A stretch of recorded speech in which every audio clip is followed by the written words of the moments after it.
gracias por la presentación, estimado Giovanni.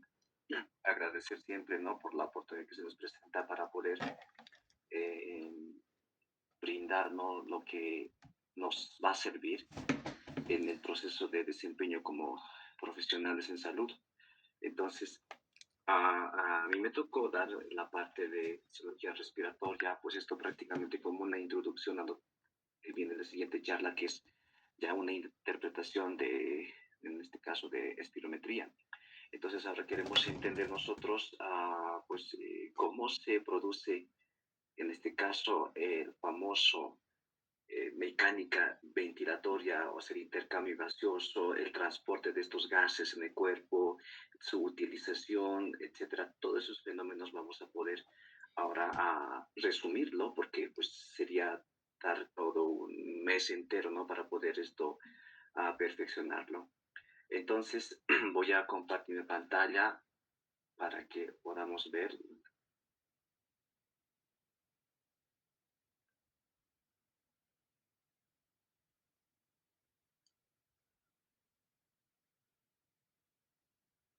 Giovanni, por favor, me confirma si ya se ve. Sí, doctor, se observa y el audio también. Ya, gracias. Bueno,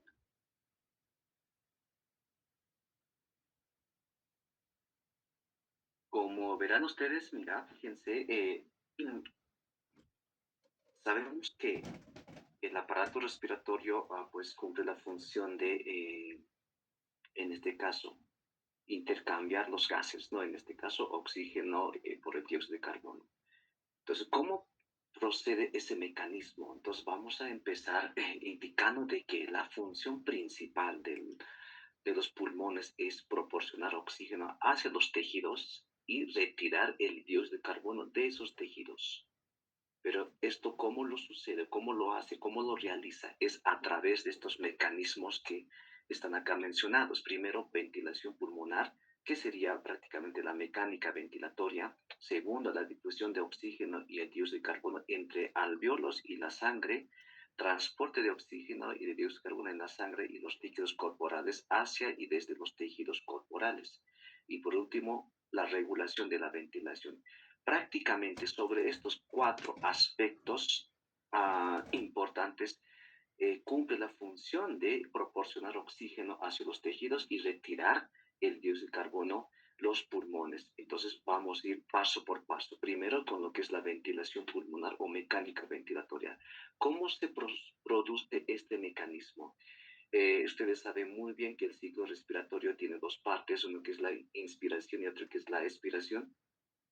En la parte de inspiración sabemos nosotros que es la fase muy importante o más importante para la mecánica ventilatoria o que los oxígeno pueda introducirse y pueda producirse en un intercambio con el dióxido de carbono. Entonces, la fase inspiratoria, al ser tan importante o el principal mecanismo del ciclo respiratorio, pues tiene que estar sujeto a dos mecanismos fisiológicos. En este caso vamos a hablar principalmente del músculo diafragma y de la caja torácica como tal.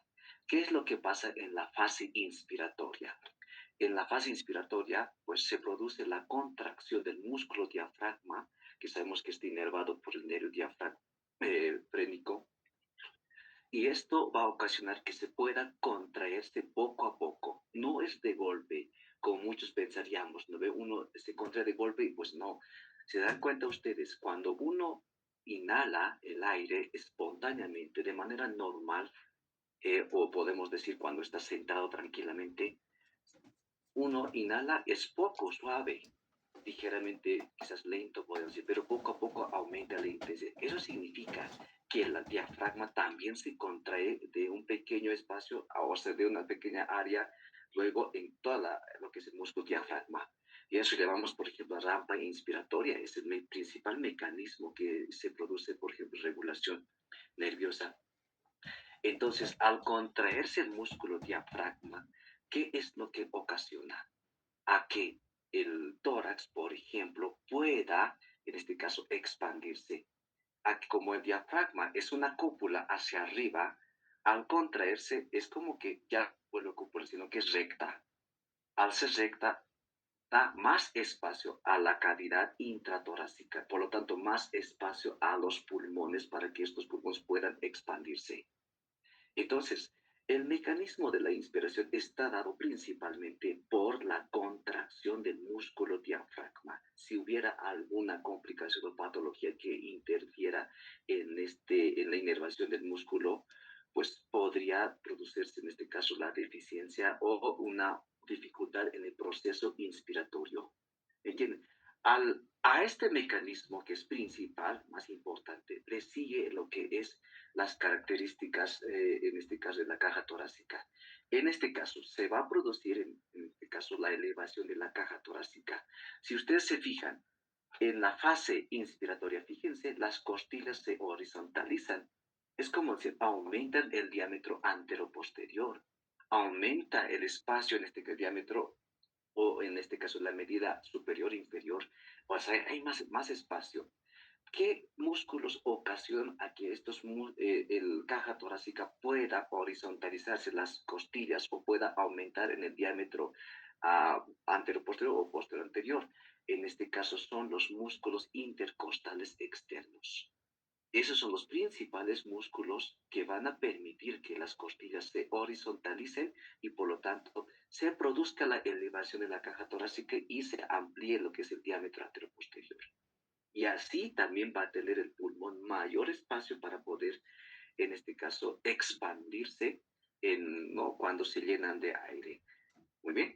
Entonces, ahí tenemos en este caso dos músculos importantes, ¿no? Diafragma y los músculos intercostales externos. Pero puede esto estar coadyuvado o ayudado por otros músculos, el músculo esternocleidomastoideo, los serratos anteriores y los escalenos. Estos probablemente participan, pero mínimamente. En caso de patología sí van a participar quizás con mayor intensidad. O en un caso, por ejemplo, si le decimos que al paciente inhale o meta aire completamente hasta donde pueda, en este caso estoy forzando de lo que era normal, las presiones que más adelante vamos a comentar, pues alguien tiene que ayudar mucho más, ¿verdad? Entonces no será suficiente la contracción del músculo diafragma y de los músculos intercostales externos, sino que estos músculos, otros secundarios que se llaman esternocleidomastoideos, serratos escalenos que he mencionado, van a actuar de mayor intensidad. Muy bien. Entonces, mira, fíjense, para la fase inspiratoria, pues participan el músculo, diafragma y la caja torácica. Pero la caja torácica no por sí solo hace, sino que gracias a la contracción también de los músculos que hemos mencionado.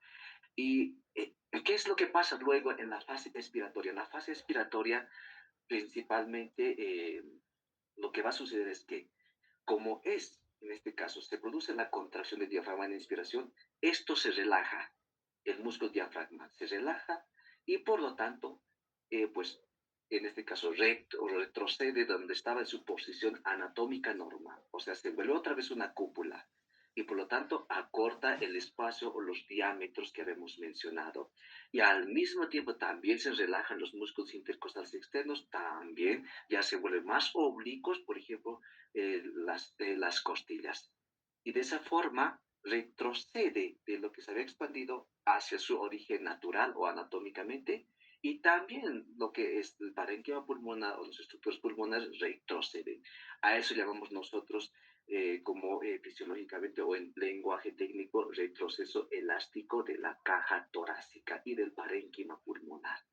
Ese es algo normal. Entonces, podríamos decir que, digamos, al llenar los pulmones de aire, es como que expandimos, ¿verdad? Pero si dejo de llenarlo y boto eso, pues se desinfla más o menos naturalmente.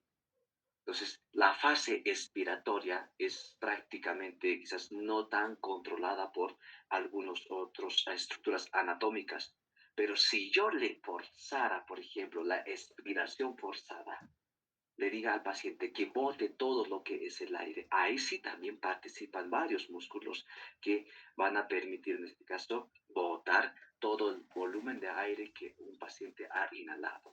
Pero ahí, por ejemplo, hablamos rectos, en este caso, músculos abdominales, etcétera, ¿no? Es lo que más se manifiesta y ustedes pueden hacer probablemente una práctica ¿no? A ver, ¿qué es lo que pasa? Cuando tú botas aire, estoy seguro que si se palpan el abdomen, los músculos abdominales se contraen.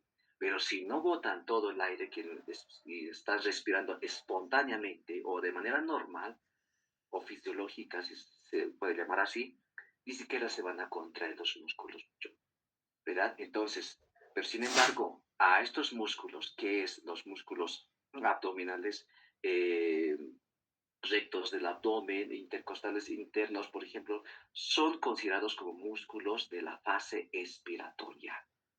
Entonces, como primer paso para cumplir lo que es el intercambio gaseoso o que el pulmón pueda transportar oxígeno y entregar hacia los tejidos y sacar lo que se desechó, es esta mecánica ventilatoria. Si en aquí fallara, imagínense, no se va a producir adecuado intercambio gaseoso o la entrega correcta del oxígeno y la eliminación del desecho.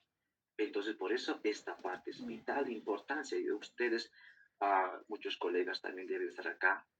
Si vemos pacientes con, no sé, problemas en la caja torácica, podría ser por un accidente fortuito, por ejemplo, donde el paciente viene con una fractura de la costal, pues tiene esa respiración paradójica, ahí tiene dificultades en todo lo que ahora hemos hablado. Y eso va a dificultar, por ejemplo, en el intercambio en este caso gaseoso, lo que más adelante vamos a comentar específicamente. Entonces, este primer paso es importante. Ahora, para que pueda funcionar esto y que estos gases se intercambien correctamente o que el pulmón se llene adecuadamente de volumen de aire, etcétera, pues depende de estas presiones.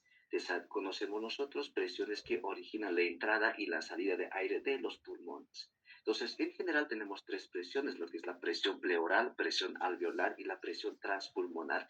En todo caso, de estas tres presiones, la presión transpulmonar podríamos considerarlo que es la más importante. ¿Por qué? Porque va a permitir que esto evite que se colapsen, en este caso, todo lo que es el pulmón, al mismo tiempo los alveolos, no se colapsan. Entonces, la presión transpulmonar podríamos decir que es importante en relación a las otras, pero no podemos tampoco decir que las otras son menos importantes, no, también son importantes, solo que la presión transpulmonar, como es la diferencia entre presión alveolar y pulmonar, a pleural es que dice ahí, pues evita que se colapsen, por eso se llama presión de retroceso. Y en este caso, si nosotros sacamos la diferencia con un cálculo, por ejemplo, ¿por qué la diferencia entre presión alveolar y pulmonares? Es simplemente, por ejemplo, la diferencia de presión, en este caso pleural, que es menos 5 centímetros de agua, y la presión alveolar es que de cero, ¿cuánto sería? En este caso va a ser 5 centímetros de agua, ¿vale? Es un signo, pues podemos calcular con uno también. Entonces, pues igual nos va a dar signo menos igual es positivo de edad, entonces más 5 centímetros de agua. Entonces significa que existe una presión positiva, más o menos, y que la presión transpulmonar que va a permitir que no se colapsen los alveolos, el parénquima pulmonar. Ahora, ¿cuál es la función de la presión alveolar y de la presión pleural? En una respiración normal, cuando un paciente inhala, pues vamos a ver este diagrama, tenemos por este lado, lo que es acá tenemos la presión en centímetros de agua en este diagrama. En la parte superior está cambios de volumen, ¿verdad? Y esto es el tiempo en las fases de la respiración, inspiración y expiración. Mira, si nosotros seguimos lo que es la línea roja, que es el volumen de aire que tiene que inhalarse, ¿vale? Está más o menos entre 4 más, ¿no? En este caso vamos a considerar que está casi cero el volumen de aire, ¿vale? Pero sin embargo, cuando una persona inhala aire, inhala, ¿qué pasa? Eso es la fase inspiratoria. Mira, el volumen de aire va a aumentar bastante. ¿Por qué aumenta? En este caso, la presión alveolar tiene que ser lo mismo que la presión barométrica o la presión atmosférica, que es de 0 centímetros de agua. Pero cuando uno está en la fase inspiratoria, mira, esta presión de cero llega a ser más negativo, en este caso menos 1 centímetro de agua, menos 1 centímetro de agua. Entonces, ¿eso qué significa? ya hay un desequilibrio entre las presiones, ¿me entienden? Entonces, la presión barométrica o la presión atmosférica es como que nos estuviera aquí encima de nosotros y pues nos quiere aplastar, digamos, ¿verdad? Pero como está la presión, digamos, en condiciones normales, por ejemplo, así, cero, no pasa nada. No va a favorecer la entrada ni la salida, no pasa nada. Pero cuando yo baje la presión alveolar en la fase inspiratoria a -1, ¿qué es lo que pasa en este caso, movimiento de gases o de iones, etcétera, o cualquier sustancia, por ejemplo? Si yo tengo mayor concentración en este espacio y en este otro menos, entonces aquí en la mitad va a ser cero, ¿verdad? En este lado es, porque soy yo positivo, en este lado es negativo, digamos, porque hay menos concentración. Si yo lo bajo a negativo, entonces de este lado el aire que estaba con mayor concentración va a querer pasar espontáneamente a ese lado que es de menor concentración. Eso es lo que pasa, esa es la presión alveolar. Cuando está cero no pasa nada, pero cuando en la fase de inspiración se vuelve menos negativo y el aire ¡pum! Ingresa para igualar eso y se vuelve a cero otra vez. Entonces, en ese momento aprovecha, por ejemplo, los pulmones llenarse de volumen de aire. Esa es la presión alveolar. Imagínense que esta presión alveolar no favorecería, pues igual no se produciría en este caso el transporte de oxígeno ni el desecho de dióxido de carbono. Y en la fase expiratoria, ¿qué es lo que sucede? En este caso aumenta a +1. Es como decir que es superior a la presión atmosférica. Es superior en la fase expiratoria. Por eso yo puedo botar el aire regularmente o normalmente.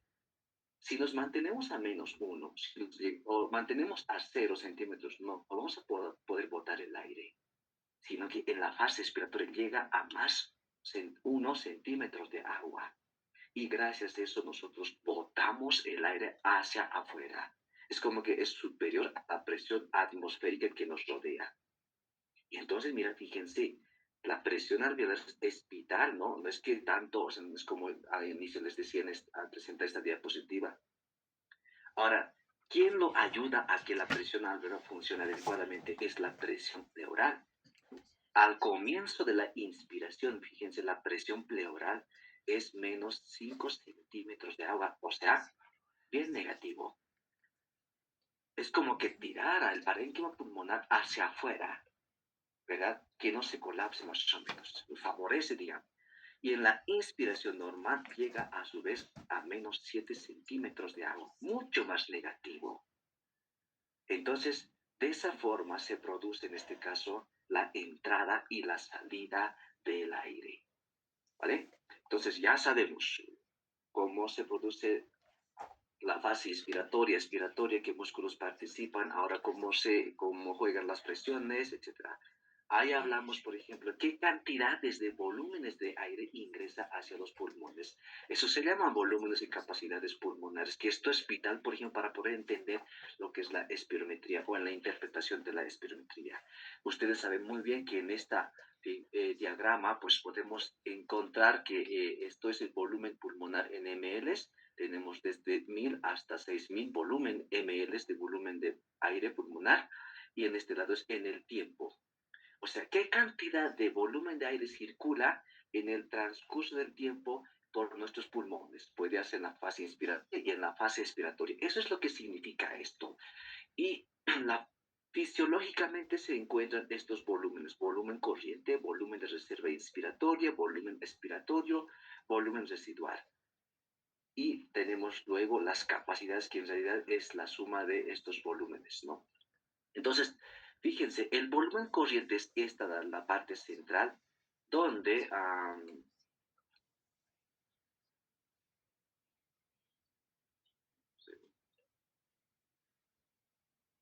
todo esto es el volumen corriente, solamente todo esto de acá, lo que vemos aquí, imágenes. Esto significa, esto es, por ejemplo, cuando es en la inspiración, esta expiración, inspiración, expiración, inspiración, expiración. Es lo normal. Eso se llama volumen corriente. En un hombre, ¿cuánto de volumen corriente? O sea, ¿cuánto de aire ingresa o circula? Es 500 ml. En una mujer, 400 ml. ¿Qué significa volumen de reserva inspiratoria? ¿Cuánto capacidad tiene una persona de meter aire? ¿Hasta dónde tú puedes inhalar el aire? Eso se llama volumen de reserva inspiratoria. Fíjense, habíamos indicado que podía un hombre, por ejemplo, introducir un volumen de aire de 500, pero cuando yo le diga, haga más, meta aire todo lo que pueda, pues el paciente o la persona puede introducir a un cantidad de volumen de 3000, fíjense. Por eso esta oscilación yo tengo hasta más arriba, esa curva. Entonces, eso es el volumen inspiratorio. El volumen expiratorio es, en este caso, cuánto podría una persona botar, ¿no? Todo lo que el aire ha inhalado. Expirar, o sea, botar el volumen. Más o menos es, mira, en hombres de 1100, en mujeres 700 ml de volumen de aire, que representaría en este caso esta onda. Y el volumen residual, en este caso, cuánto de aire es la que no se mueve, cuánto de aire es la que no se elimina, es lo que llamamos en este caso, el volúmenes va a ser 1200, en mujeres en 1100, que sería todo lo que no se va a mover, que sería todo esto, ¿no? Todo este espacio que no se mueve. Entonces ahí nos damos cuenta de que hay un cierto volumen de aire que siempre va a estar en nuestros espacios respiratorios, ¿vale? Pero cierta cantidad de volúmenes se va a ir moviéndose, ¿no? En el volumen ambiente de manera normal, luego si queremos forzar, ya sea inspiratoria, expiratoria, que se modifican estos volúmenes de lo normal que conocíamos en el volumen corriente. Eso es, por ejemplo, si yo tengo, por ejemplo, la presión en este caso pleural alterada. Imagínense que un problema a nivel de las cavidades pleurales, pues estos volúmenes serán alteradas. Imagínense que un paciente tiene, no sé, fractura a nivel de la pared, en las costillas. También estos volúmenes se alterarán y eso ocasionará que el paciente tenga dificultades respiratorias y por lo tanto, pues eso nos ocasione, ¿no? Una problemas o eventos adversos en los pacientes, ¿verdad? Entonces, estos volúmenes tenemos que conocerlos. Ahora, las capacidades son, digamos, la sumatoria de estos volúmenes, o sea, ¿no? Para poder, en este caso, ver cómo trabaja específicamente, cuánto es la capacidad, como su nombre indica, de los pulmones en hacer el movimiento de estos volúmenes. Entonces tenemos la capacidad inspiratoria, tenemos la capacidad residual pulmonar, capacidad vital y capacidad pulmonar total. Entonces, en este caso, la capacidad vital, por ejemplo, es pues, bien importante para determinar, ¿no? En el análisis de pero en la espirometría. Entonces, tenemos que conocer los valores, tenemos que saber cómo estos se suman, ¿no? De dónde nacen todos esos detalles. Voy a borrar un segundito estos carrabatos.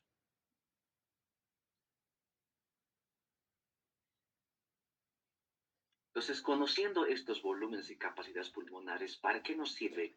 Pues de alguna manera nos va a ayudar en el diagnóstico de la espiro o en la interpretación de la espirometría. En este caso, fíjense, mira, para poder trabajarla o hacer un diagnóstico por espirometría, si es un patrón obstructivo o no obstructivo, perdón, restrictivo y obstructivo, entonces ¿qué es lo que tendríamos que ver? Mira, la capacidad vital tendríamos que ver, pero en este caso forzada, ¿no? Y volumen expiratorio forzado en el primer segundo, o sea, estamos hablando de volumen expiratorio, o sea, todo lo que habíamos visto acá. Eso simplemente, eso estamos viendo. Con esos dos parámetros, por ejemplo, nosotros podemos identificar en este caso, alteraciones en la espirometría y determinar si es restrictivo o obstructivo en la espirometría. Esto más adelante van a ustedes analizarlo específicamente con el otro ponente.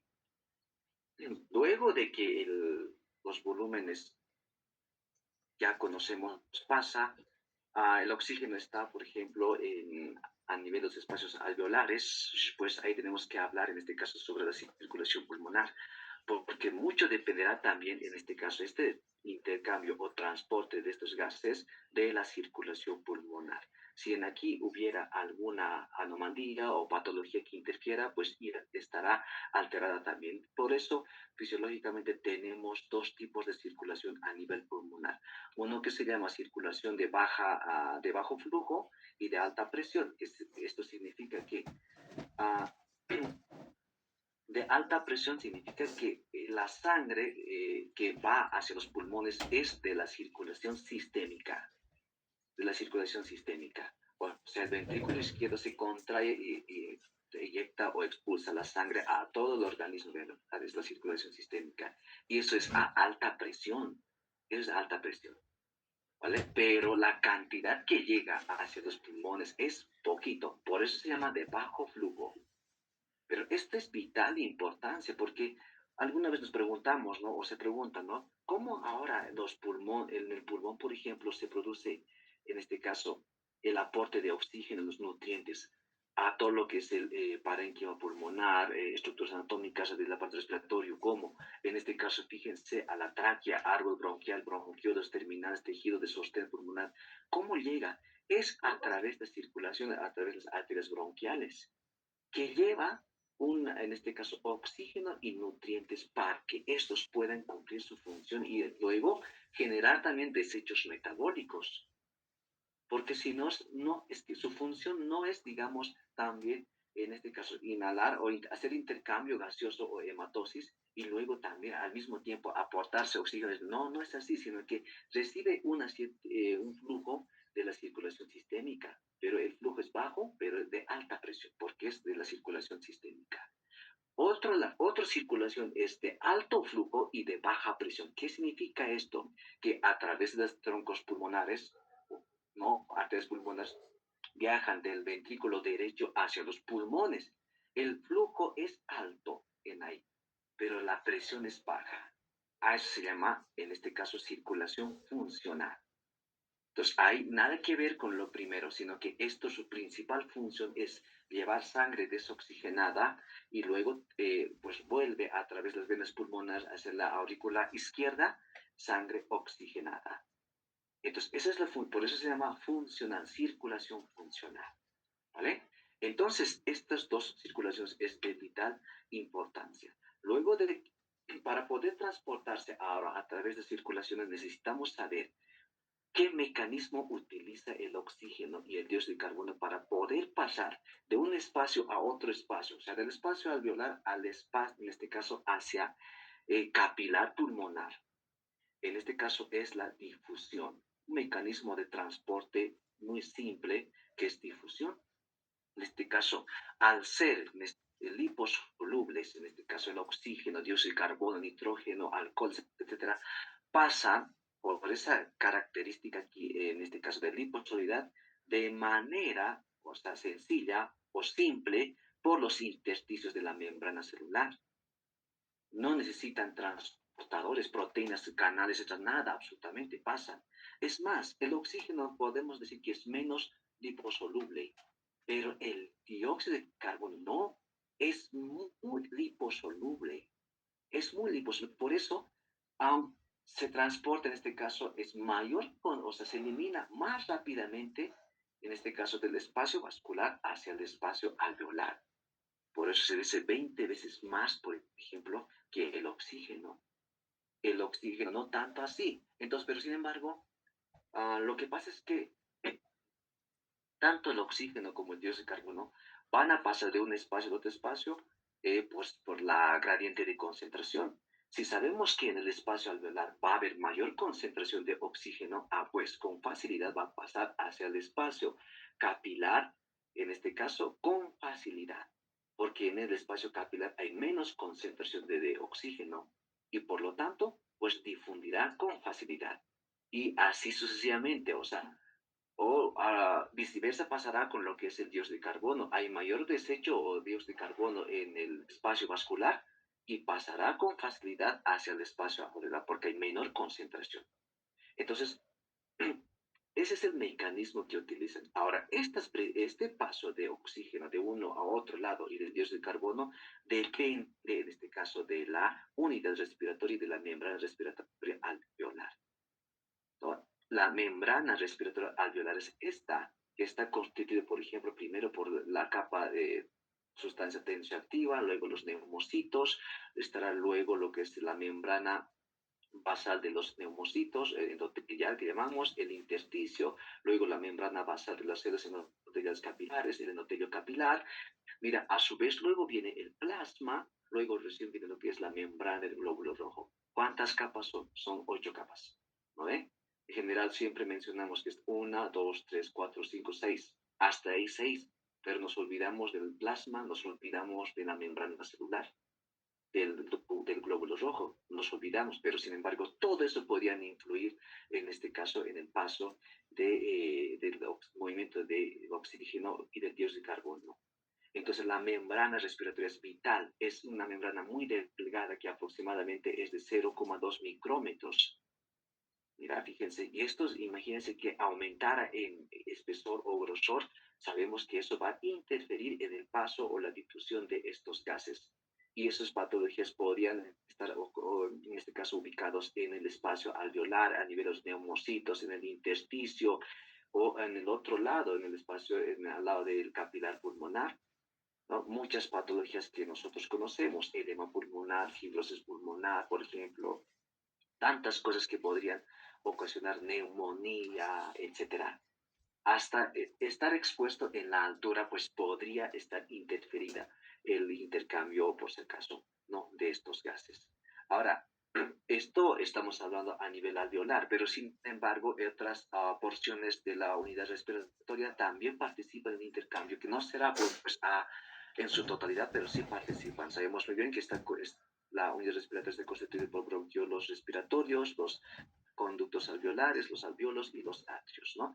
Entonces, son cuatro estructuras anatómicas que representan las unidades respiratorias, ¿vale? Entonces, mientras estos estén dentro de las características fisiológicas, pues no va a pasar nada, tranquilamente se producirá la difusión de oxígeno desde el espacio alveolar hacia el capilar pulmonar.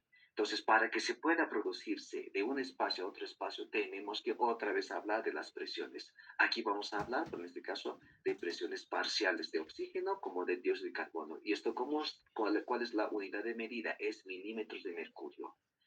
Entonces, rápidamente veremos que en este espacio alveolar, mira, fíjense, tenemos la presión parcial de oxígeno de 104 milímetros de mercurio.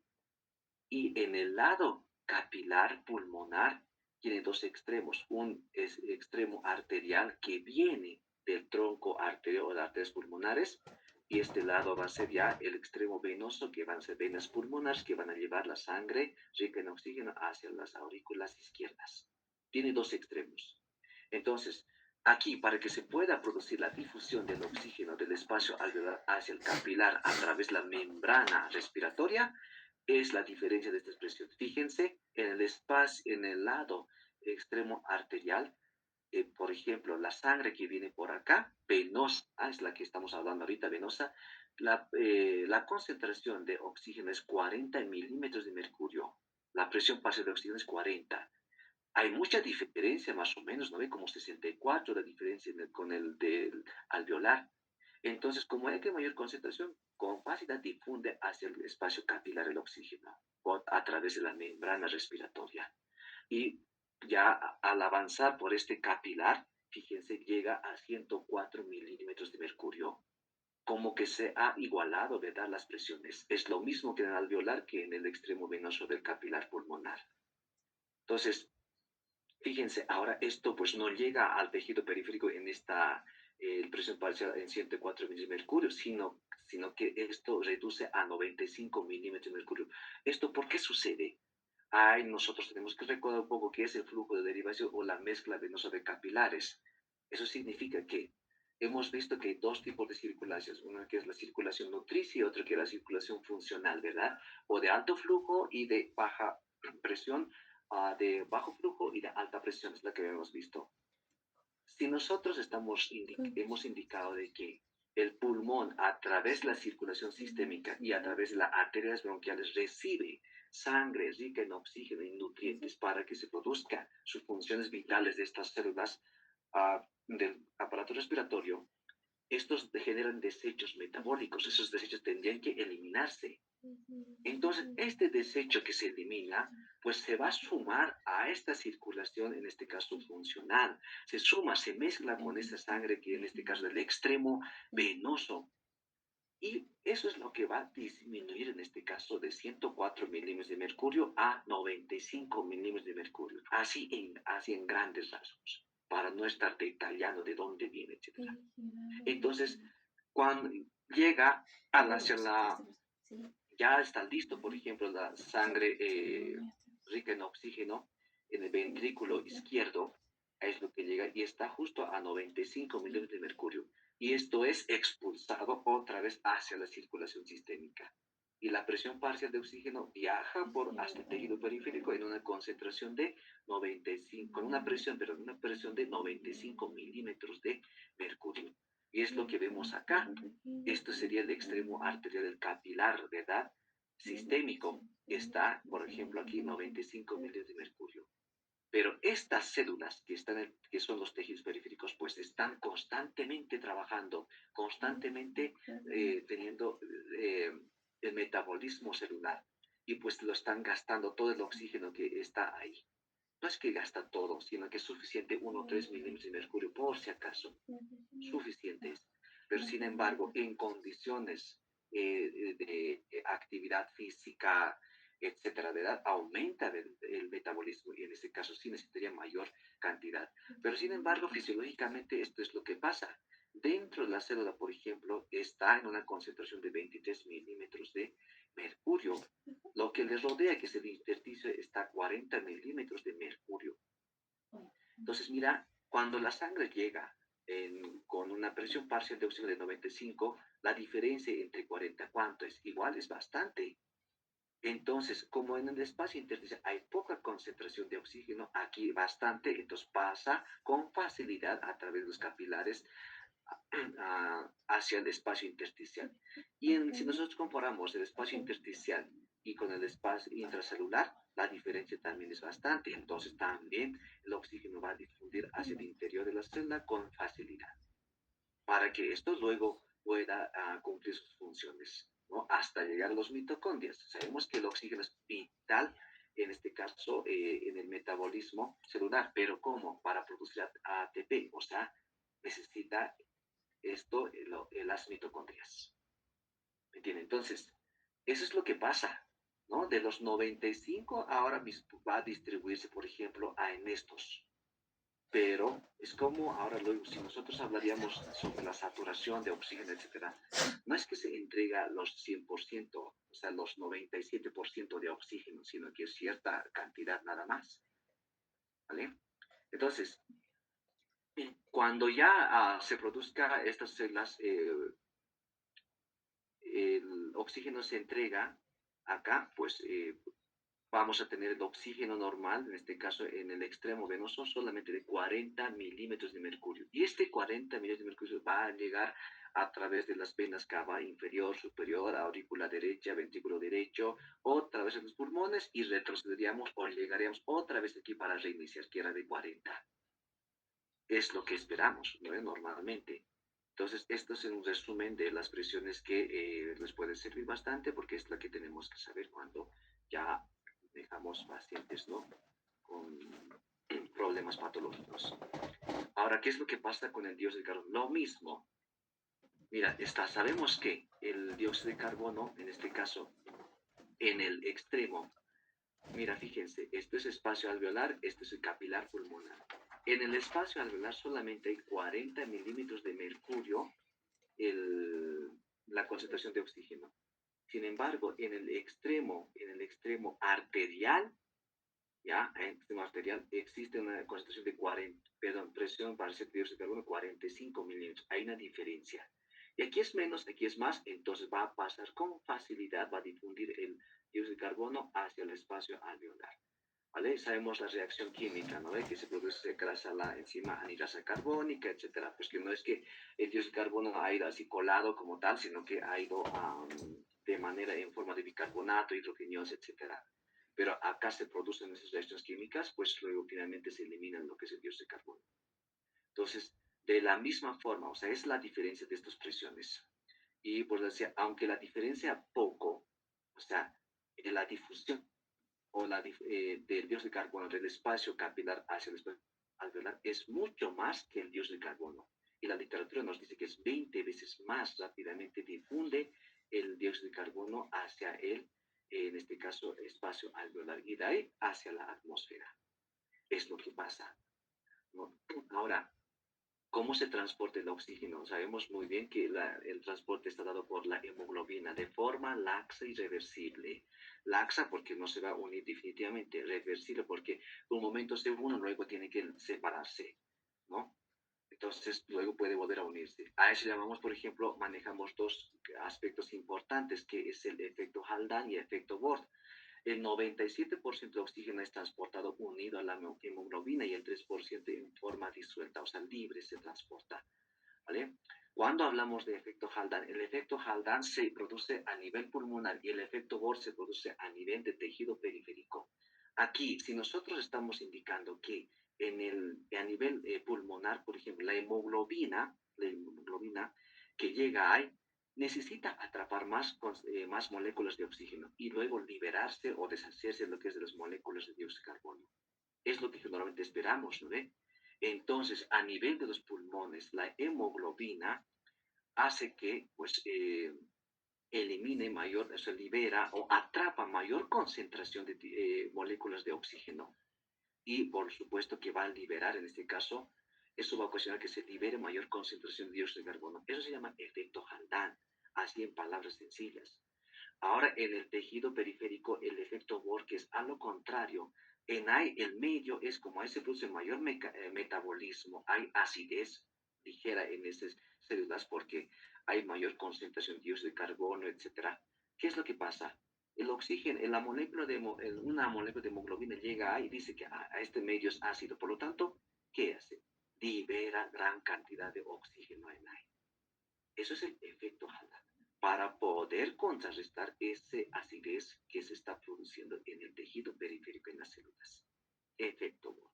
Y estos efectos, ahí hablamos de la curva de disociación oxihemoglobina, ¿verdad?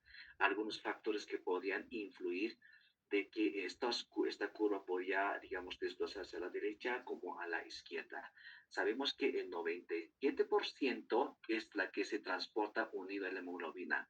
Y eso con una saturación, una presión parcial de oxígeno casi al 95% o 100% diremos. Aquí está. Fíjense, si nosotros hablamos en presión parcial de oxígeno a 95 milímetros de mercurio, la saturación de la hemoglobina está al 97%. Y si estas células, por ejemplo, de hemoglobina llega a las células periféricas y entrega oxígeno, no es que va a entregar los 97% en este caso, a todas las moléculas de oxígeno, sino que con cierta cantidad de oxígeno retorna a través de circulación venosa. A eso llamamos en este caso, por eso justamente a una presión baja por debajo de 50 milímetros de mercurio, pues tiene por lo menos 75% de oxígeno.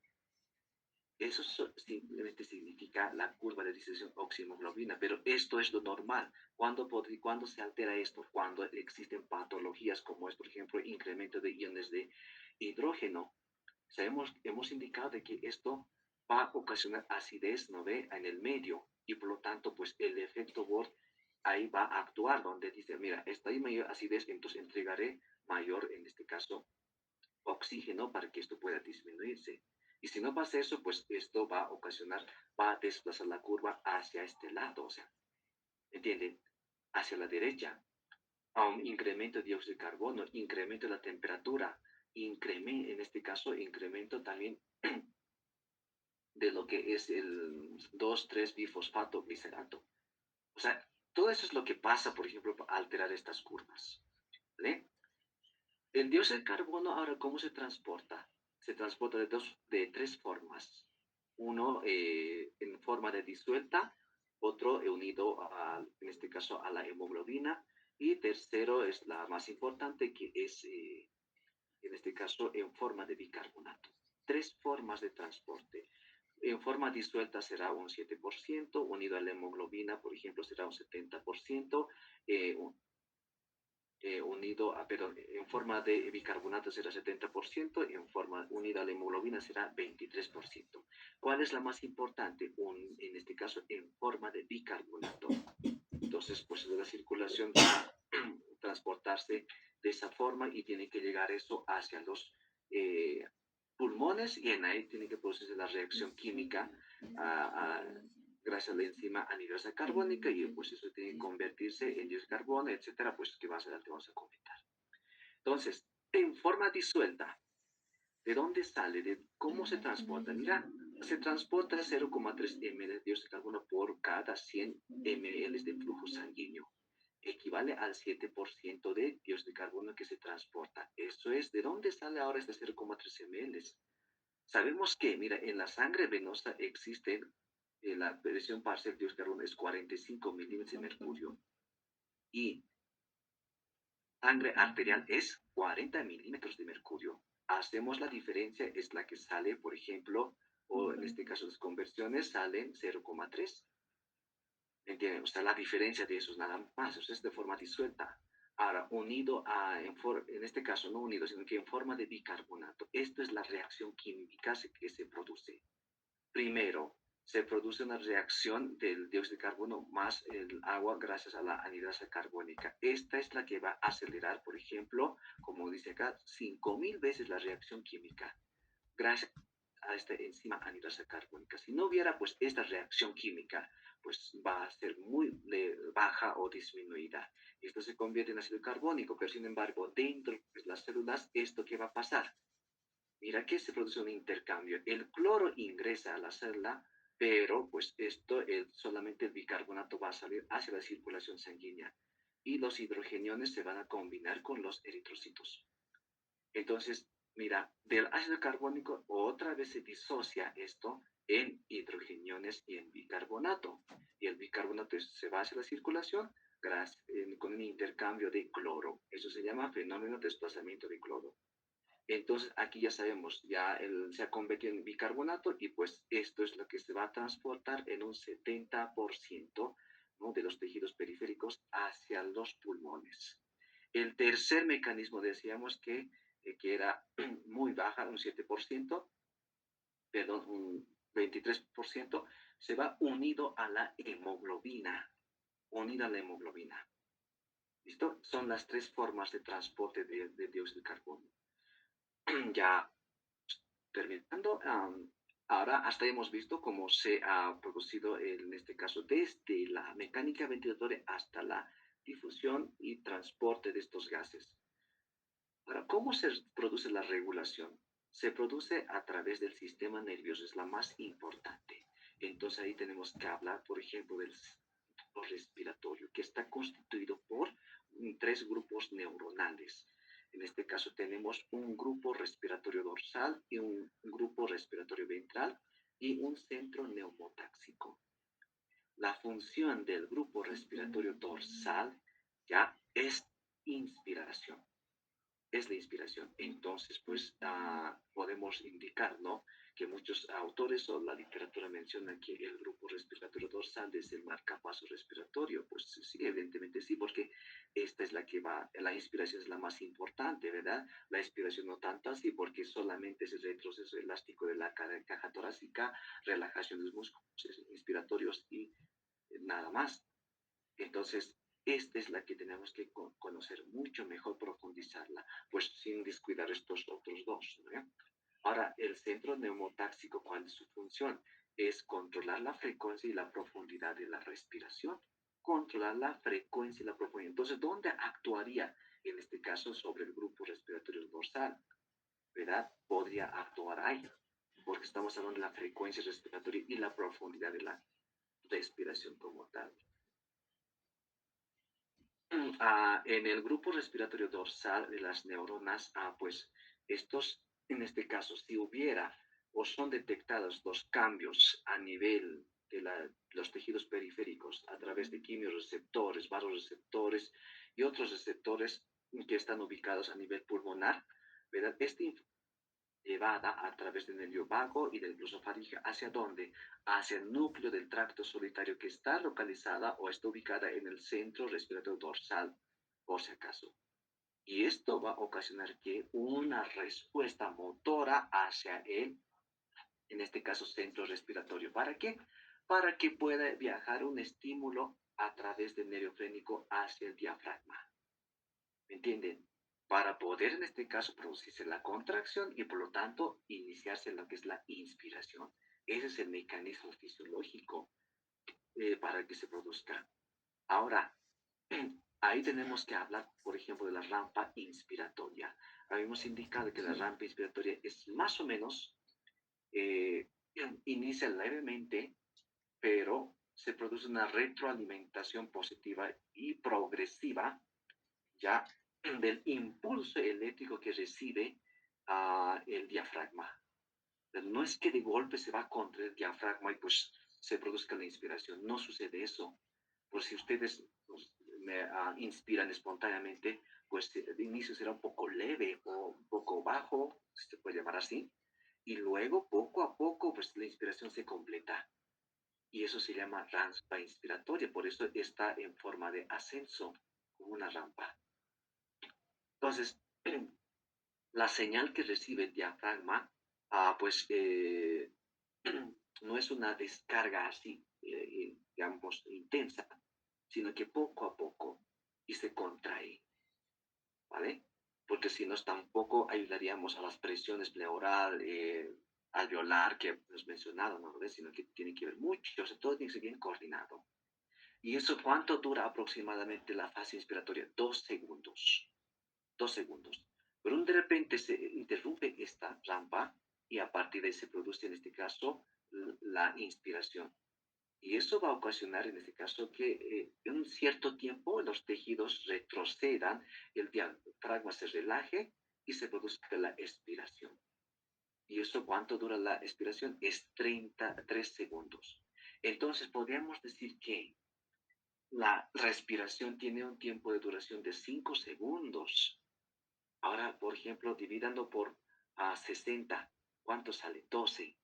Entonces, ahí, de ahí sale pues lo que son la que manejamos como rango referencial.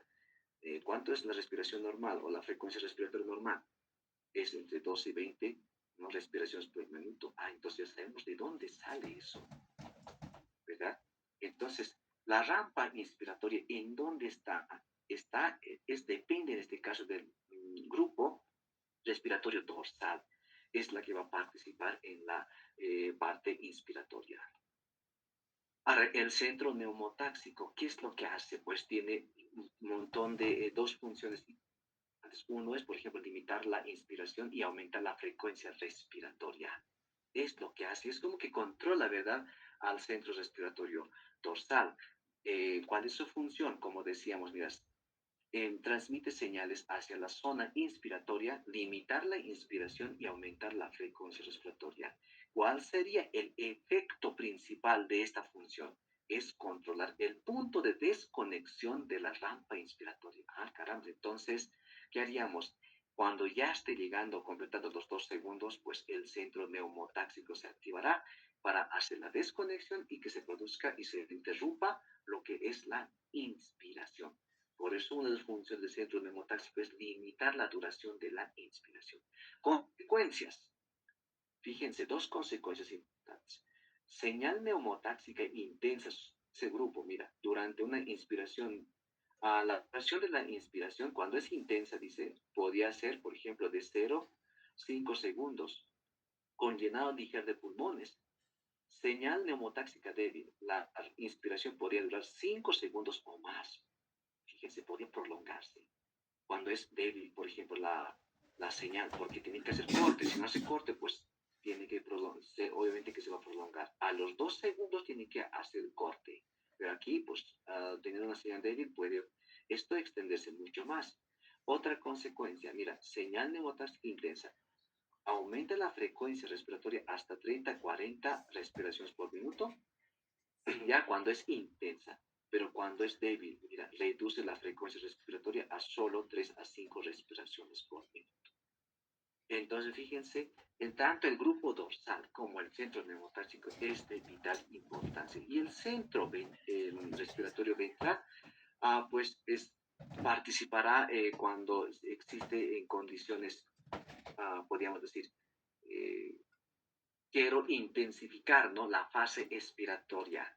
En ahí participa. Entonces, en un experimento, cuando yo bote el aire todo lo que pueda, una expiración forzada, entonces aquí se tendría que participar, ¿no? El grupo respiratorio 20. Muy bien. La biografía es principalmente el libro de Guyton, que es el libro más utilizado en tema de ciencias de la salud, especialmente en la medicina. ¿Vale? No sé si tiene alguna duda, pregunta, pues ya hemos concluido. Muchas gracias, doctor. Bueno, antes de concluir esta excelente exposición, abrimos un espacio para preguntas para de los estudiantes. Doctor, aquí hay una pregunta del compañero Zodmi. Dice, ¿cómo afecta la obesidad mórbida y el embarazo a los resultados de la espirometría?